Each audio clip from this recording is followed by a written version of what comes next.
Hai, semoga kalian selalu sehat dan mudah rezekinya. Jika kalian sedang menonton video ini, berarti kemungkinan kalian sedang mencari speaker low budget dengan kualitas yang gak kaleng-kaleng. Atau mungkin kalian sedang pengen lihat-lihat reviewnya dulu sebelum membeli, atau kalian sedang membanding-bandingkan produk yang sudah masuk ke wishlist kalian. Jika begitu, saya rasa video ini mungkin bisa menjawab pertanyaan kalian. Nah, kali ini saya mau ngebahas tentang sebuah speaker yang rasanya cukup sesuai dengan kriteria yang kalian cari. Langsung aja, nggak perlu lama-lama, ini dia review super lengkap dari speaker Edifier R19U.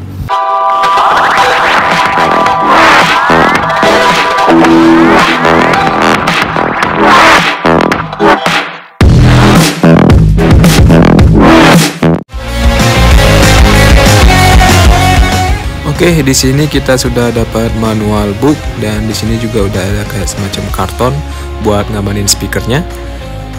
Dan ini dia speakernya, ada dua buah ya. Ini bisa kita taruh di kiri dan kanan.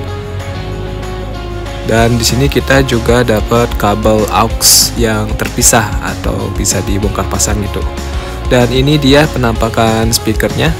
Seperti ini, di sini ada speaker, ada aux cable, dan untuk kabel USB-nya sendiri ini udah tersambung ya dengan speakernya, jadi nggak terpisah kayak kabel aux tadi.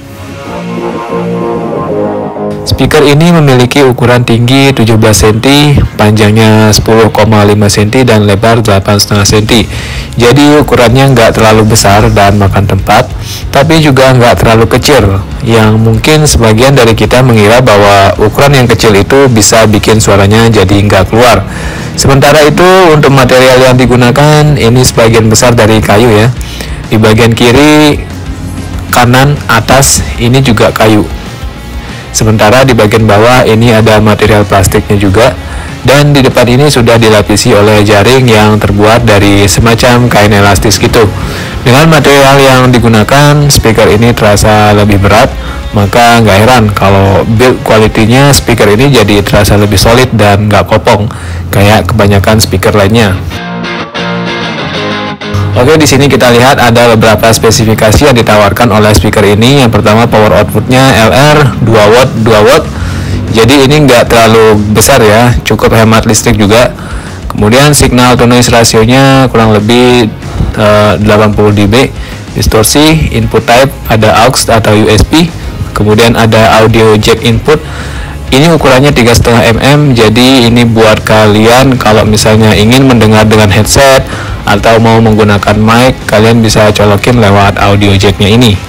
Frekuensi responnya 150 Hz, kemudian input sensitivity-nya ada aux dan USB kayak gini ya.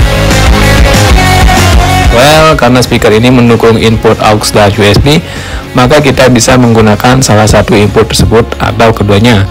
Misalnya aja kalau kita pakai HP, kita bisa colokin kabel USB ke adapter buat powernya dan kabel aux ke audio jack yang ada di handphone kita. Atau jika ingin menggunakan komputer, kita cukup colokin aja kabel USB, maka kita sudah bisa menggunakan speaker ini tanpa harus menggunakan kabel aux lagi. Asalkan pada saat digunakan kabel aux-nya jangan lupa dicabut ya. Setelah dicolokin, selanjutnya kita hidupkan speakernya dengan memutar tombol knob ke arah kanan sampai lampu indikatornya menyala. Dan ini menyatu dengan tombol volumenya gitu. Cukup jadul sih, tapi ini bikin speaker ini jadi ringkas gitu ya. Untuk suara bassnya kalian bisa dengar sendiri, dan di sini saya juga coba tes kualitas stereo ya.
Menurut saya untuk bassnya ini sih lumayan, meskipun nggak yang menggelegar banget, tapi ini udah cukup oke di kelasnya. Kalian bisa mendengar suara bass yang cukup dep gitu ya.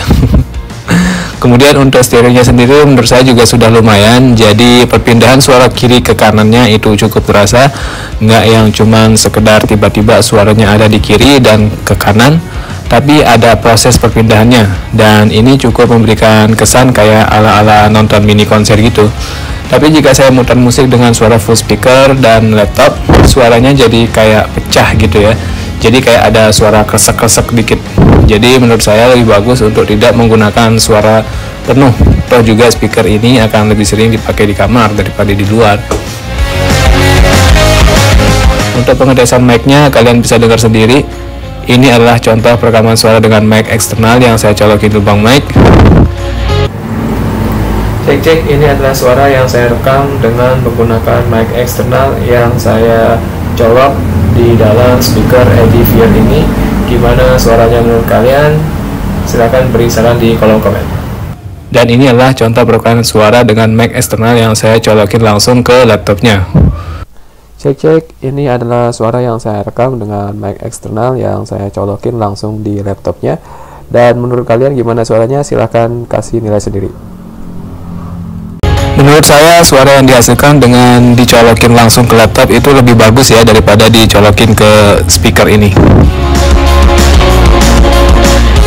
Menurut saya ada beberapa kelebihan dari speaker ini. Yang pertama, dari sisi build quality-nya. Sekitar 80% material speaker ini terbuat dari kayu dan sisanya plastik ya. Tapi plastik yang digunakan di sini juga tebal, dan dengan material itu speaker ini jadi nggak terkesan murahan, dan menurut saya ini adalah nilai plusnya. Suara bass cukup tendang. Untuk speaker dengan ukuran dan harga segini, menurut saya bassnya udah cukup untuk memberikan hiburan di kamar ya. Ingat, di kamar. Jadi agar bisa menikmati suaranya dengan maksimal, speaker ini cocok digunakan untuk desktop yang jarak speakernya dengan telinga kita nggak terlalu jauh. Karena kalau terlalu jauh malah jadi nggak terlalu berasa efek bass ataupun stereonya. Suara stereo yang cukup rapi. Jadi ketika mendengar musik stereo, perpindahan suara kiri dan kanannya itu juga cukup rapi. Jadi ada prosesnya, dan ini cukup memberikan efek imersif untuk mendengar musik. Adanya lubang audio jack 3,5 mm. Ya, ini bisa jadi kelebihan. Jadi kalau misalnya lubang audio jack di komputer kita sudah penuh, ini bisa jadi alternatif tambahan buat kalian yang ingin mendengar lewat headset ataupun nyolokin mic di sini. Kemudian ada input USB dan aux. Ini juga bisa menjadi kelebihan karena memberikan kita lebih banyak pilihan input. Jika kalian lebih suka yang simple, kalian bisa cukup menggunakan kabel USB tanpa kabel aux. Karena kabel USB-nya ini tidak hanya berfungsi sebagai power, tapi juga bisa digunakan sekalian untuk suaranya ya. Jadi nggak terlalu banyak kabel deh. Kelemahannya yang pertama itu tidak ada lubang untuk memasukkan USB atau flash disk atau card reader. Ya cukup disayangkan juga sih speaker ini tidak menyediakan fitur itu. Karena untuk speaker lain dengan harga yang lebih murah bahkan sudah ada ya. Jadi untuk bisa menggunakan flash disk atau card reader langsung itu nggak bisa guys.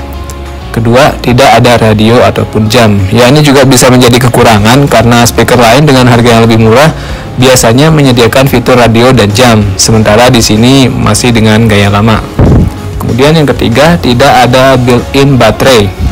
Bagi kalian yang ingin menggunakan speaker di luar ruangan dan portable, maka ini tidak cocok untuk kalian karena speaker ini tidak ada baterainya.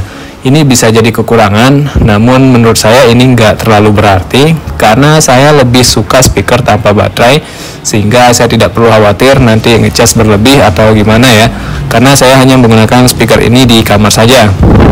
Kemudian yang terakhir adalah tidak adanya Bluetooth. Ya, ini juga cukup disayangkan karena dengan harga segini, speaker-speaker lain biasanya sudah ada fitur Bluetooth-nya ya. Jadi kita bisa mendengar musik tanpa harus repot menggunakan kabel. Untuk harganya sendiri di marketplace cukup beragam ya. Saya lihat di toko hijau harganya cukup variatif, mulai dari 314.000 sampai 389.000. Sementara saya sendiri membeli ini dengan harga 349.000. Jadi kesimpulannya, menurut saya speaker ini cocok untuk kalian yang ingin mendengar musik di kamar aja. Ini nggak cocok dibawa keluar karena kekurangan fitur yang saya sebutkan tadi. Untuk kualitas suara, speaker ini sudah dapat memberikan hiburan dengan bass dan stereo yang mumpuni di kelasnya. Dengan harga segini, saya merasa tidak rugi untuk mengeluarkan budget segitu.